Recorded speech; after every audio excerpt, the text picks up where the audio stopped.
Ah, 2 minutes. Pahinga. Ang sakit ng tagiliran ko. Aray ka. Isipin nyo, 2 araw lang ako nagpahinga sa jogging. Ganito na agad ang bagal ko. 2 minutes. 2 km pala. 2 km pahinga.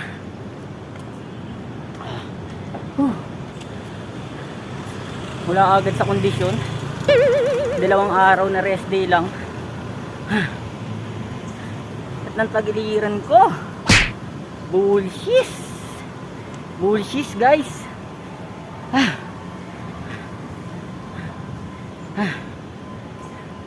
2 minutes.